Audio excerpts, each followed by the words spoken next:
Z equals two -2 জটিল সংখ্যার amplitude, অর্থাৎ এই সংখ্যাটা পজিটিভ রিয়াল অ্যাক্সিসের সঙ্গে যে অ্যাঙ্গেলটা করে সেই অ্যাঙ্গেলের ভ্যালু চেয়েছে। ঠিক আছে, এবার দেখো এই পয়েন্টটাকে আমরা যদি অ্যাক্সিসে প্লট করি তাহলে কত হবে, তার আগে আমরা এটাকে আগে পয়েন্ট আকারে লিখে নিচ্ছি। ঠিক আছে, a প্লাস আইবি আকারে। তাহলে দেখো জেড ইকুয়ালস টু কত লিখতে পারো, -2 প্লাস 0 ইন্টু আই, কারণ এখানে ইমাজিনারি পার্ট নেই। তাহলে এখানে পয়েন্টটা কত, দেখো -2, x, y আমরা পয়েন্টটা ধরি, তাহলে -2, পয়েন্টটা কোথায় বসবে, দেখো -2, এই পয়েন্টটা হচ্ছে, তাহলে এই পয়েন্টটা অ্যামপ্লিটিউড চেয়েছে। ঠিক আছে, এবার আমরা জানি কি, দেখো এই পয়েন্টটা আমরা দেখতে পাচ্ছি অ্যাক্সিসের ওপরে আছে। আমরা জানি যদি কোনো পয়েন্ট OX এই অ্যাক্সিসের ওপর থাকে তাহলে তার অ্যামপ্লিটিউড কত হয়, 0।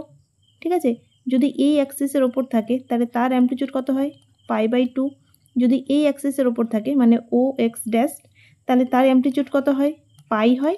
আর যদি এটার উপর থাকে তাহলে তার হয় -π/2। ঠিক আছে, তাহলে এই পয়েন্টটা দেখো, এই পয়েন্টটা এই অ্যাক্সিসে আছে, তার মানে অ্যান্সার হবে পাই। তাহলে অপশন এ হবে অ্যান্সার। এই কমপ্লেক্স নাম্বারটাকে যদি আমরা মডিউলাস অ্যামপ্লিটিউড আকারে প্রকাশ করতে চাই তাহলে কত হবে, দেখো দেখো জেড ইকুয়ালস টু কত আছে, -2। তাহলে আমরা মডিউলাস অ্যামপ্লিটিউড আকারের ফর্মটা কি হয়, Z equals to R cos theta plus I sine theta, এটা হয় মডিউলাস অ্যামপ্লিটিউড আকার। ঠিক আছে, তাহলে আর এর ভ্যালু কত, আরটা কি মড জেড, তাহলে দেখো এর যদি তুমি মড বার করো কত হবে, √রিয়াল, এই যে ফর্মুলা হয় এটা, √রিয়াল x² মানে রিয়াল পার্টের স্কোয়ার প্লাস ইমাজিনারি পার্টের স্কোয়ার। তাহলে এখানে শুধুমাত্র রিয়াল পার্টটাই আছে, ইমাজিনারি পার্ট তো 0, তাহলে মানে -2 এর স্কোয়ার আর তার উপর রুট, তার মানে 2 বেরোবে। তাহলে মডের ভ্যালু মানে আর এর ভ্যালু আমরা পেলাম 2 ইন্টু এখানটায় কস theta plus I sine theta.